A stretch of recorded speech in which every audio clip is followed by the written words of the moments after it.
Hi everyone, I'm Chef Gemma Stafford, and this week on Bigger Bolder Baking, we are making this incredible 5-ingredient, no-knead sandwich bread.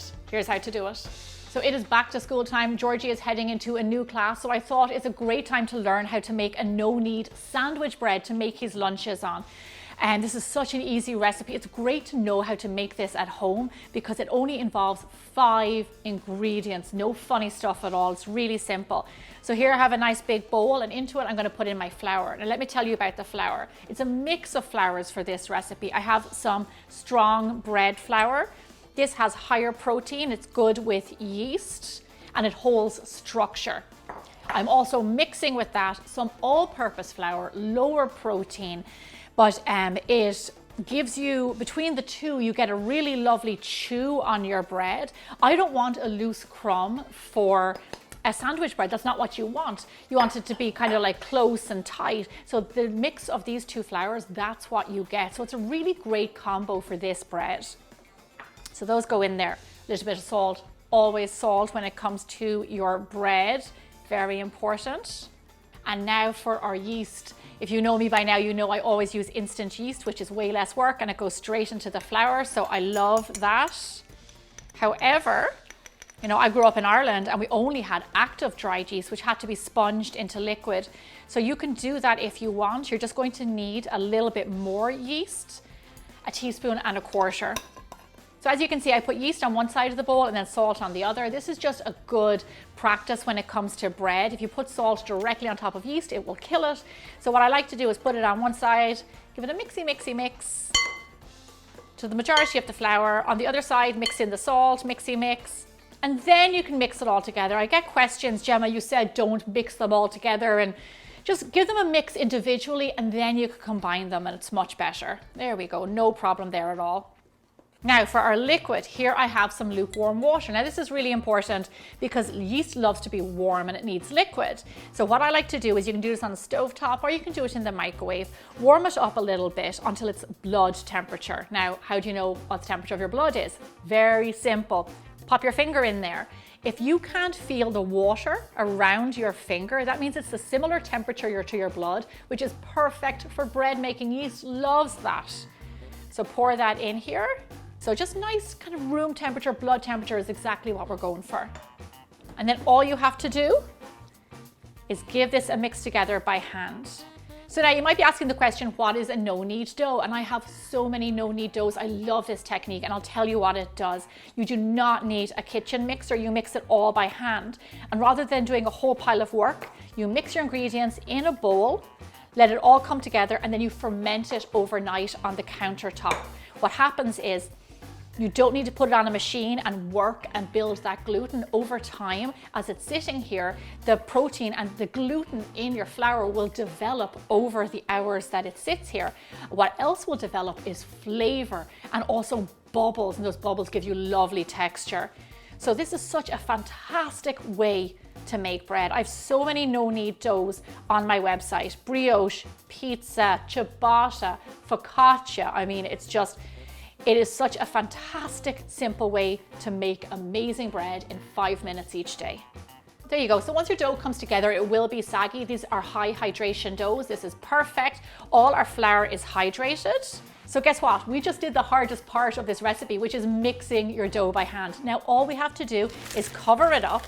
I found really inexpensive shower caps that you can get at drugstores do the perfect job. So cover it up, and here's what we're going to do. Let it sit out at room temperature for a minimum of 12 hours for a maximum of 18 hours. I like to push it to that 18 hours because with more time becomes better flavor and better texture and just a lovely loaf of bread at the end. So you make this the day before, the next day your dough is ready to go. Could not be simpler. So for the sake of time, here I have this lovely dough that I fermented last night. I do this like on a regular basis. I whip up dough in my jammies late at night and then it's ready to be baked off the next day. It's so simple. So look at this. Do you see those lovely gluten strands? Those are what developed over time. You know, we couldn't do that on a machine to get that lovely structure. Also, When you make this, you're going to notice it smells a little bit boozy. I get lots of messages saying my dough smells like it's bad, it's sour, it smells like beer, like what do I do with it? It's like, that's what you want, that's perfect. So this is absolutely lovely. Here's what I'm gonna do. I'm gonna flour my surface a little bit. I'm gonna turn out this dough. Now, just wanna knock out any air that's in there. Like I said, we want a tight crumb on this bread. We don't want big bubbles. We want it to be just like what they call in Ireland a sliced pan, which is just like a big loaf of bread that you buy in the supermarket and it's already sliced. Okie dokie, here's what we're gonna do. I have our dough here, all the air is gone. Just, you can do this by hand, you can roll it a little bit to around 8 inches by 12 inches. We just wanna make a little rectangle. Don't have to be too fussy about this, okay? There we go, just like that. Now here's what we're gonna do, a little letter fold. Now I remember years ago when I'd read recipes and people were like, do a letter fold and then turn it this way at 90-degree angle and then do this. I used to freak out, I was like, I can't do that. It's very simple, all we have to do is break it down. Here's a rectangle, looks like a piece of paper. Letter fold, just like this. A third, like that. And then a third, like that. Letter fold, done. Turn it over just like this. I like to give it a little kind of a round on the edges, just like that. Now here, I have a pan that I put a generous, I'd say, generous tablespoon of olive oil in there to grease it.